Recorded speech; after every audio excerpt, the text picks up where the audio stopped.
Ito na ang pinaka-dax na phone na subukan ko this year. This is the Nubia Neo 5 Max. Dax to the max. Grabe. This is a non-foldable device. This is just A huge ass phablet type of device. For quick reference, ito po yung regular na phone versus the max na DAX na phone. So, ito po yung Nubia Neo 5 GT Special Edition and this is the Nubia Neo 5 Max. Actually, maraming nagre-request and nagtatanong kung darating ba tong Nubia Neo 5 Max dito sa Philippines. And now it's finally here. It's coming out, I think, on August 8. Correct me if I'm wrong dyan sa comment section. But anyway, ano ba yung maaasahan nyo dito? Well, yan po ang pag-uusapan natin after this very quick unboxing. I bet you can't top this. I see you, you not this. I go pro, you not this. Going in new kid, go panoramic, it's a lot to take in. Money goes flow to high, goes side to side, it's a lot to rake in. On a 100-day run, about 100 days in. On go from road to road, looking like where my days went.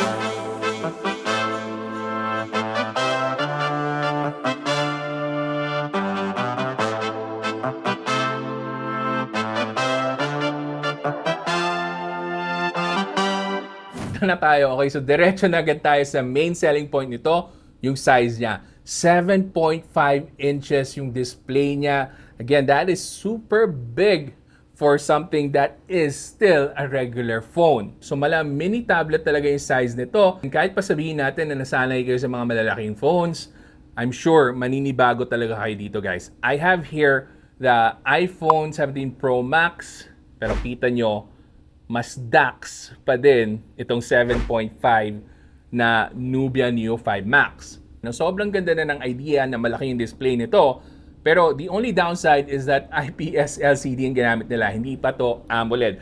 I imagine mas malaki yung cost nito kung ginawa nilang AMOLED pa yung display nito. So baka mas mapamahal pa. Kasi I think nasa 20,000 pesos itong Neo 5 Max na mabibili nyo dyan sa link. I will put a link here para makakuha kayo ng mga vouchers. At 20,000 pesos, naintindihan ko naman na they had to cut some cost para mas mapamura pa rin nila, mas abot kaya pa rin sa karamihan na naghahanap ng malaki talagang device. But nonetheless, very colorful pa rin naman yung display nito. Vibrant enough pa rin naman. You can see side by side natin itong Neo 5 Max and Neo 5 GT Special Edition na naka-AMOLED. And I think it can compete enough naman in terms of vibrancy ng colors. Hindi naman siya tulad ng mga lumang IPS LCD na medyo hindi ganun ka-vibrant or katingkad yung mga kulay. So with this one, if you're coming from an IPS LCD panel pa rin naman, I think masasatisfy kayo. Pero if you're coming from an OLED na display, dun lang baka feeling ko makulangan kayo in terms of overall quality ng images na makukuha nyo dito sa display niya. Pero overall, solid talaga manood dito. Bigger display, much better for our eyes, lalo na for media consumption.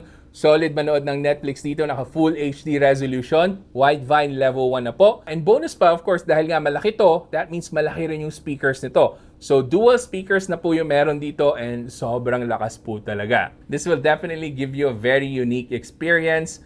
And speaking of experience, kumusta naman yung experience natin with the performance? Well, performance-wise, this has a modest chipset, MediaTek Dimensity 7100. So sa Antutu, just under 1 million points. Nasa 800,000 points lang po tayo. Which is still good enough naman for most games. So kung gagamitin nyo to for gaming, which is most likely intended rin naman talaga ni Nubia kasi kita nyo, meron tayong gamer aesthetics dito. Plus, another hint na pang gaming talaga to is that we also get shoulder triggers for this one. So ganito kalaking phone plus may shoulder triggers pa tayo.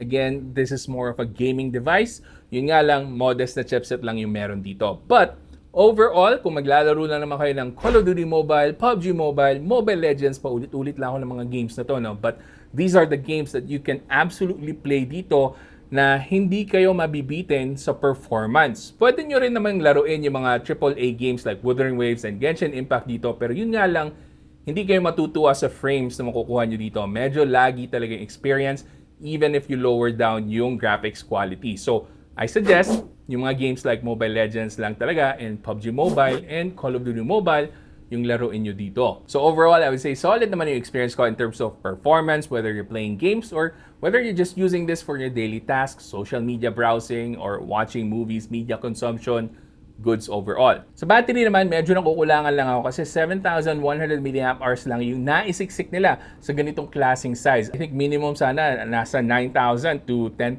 mAh no, kung ganito kalaki. But I don't know bakit nagkulang and medyo tinipid sa battery capacity dito. So medyo nadismaya ako na ganun lang yung battery capacity na meron dito. Nonetheless, decent naman yung battery life nito, pero yun nga, that is powering such a huge display plus meron pa tayong pailaw dito sa likod. So that's gonna consume more power than your typical phone. So, mas maganda sana talaga kung mas malaki yung battery capacity nilagay nila dito. Finally, yung camera naman ito, not its best selling point talaga. So, I'm not gonna highlight this for you.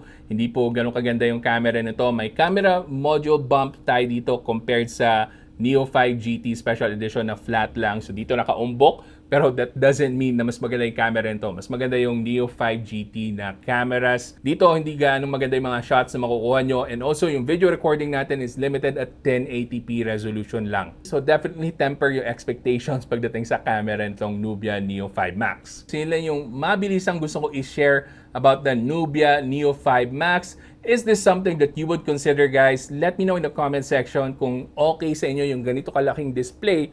Pero yun nga lang, IPS LCD panel. I'd love to read your comments, so drop them in the comment section. And kung na-enjoy nyo yung video na to or nakatulong man sa magde-decide nyo on whether to get the Nubia Neo 5 Max, ano lang ba yung mag-like, comment, and subscribe na kayo dito. Lahat po ng links kung saan nyo mabibili to, ilalagay ko rin dito para may voucher discounts kayo. And kung gusto mo pang manood ng mga videos ko, may mga ililink po ako dito. Panigurado magugustuhan nyo yung mga yan. Hanggang sa susunod, ako nga pala ulit si Janos ng Pinoy Techdad. Kita-kita ulit tayo.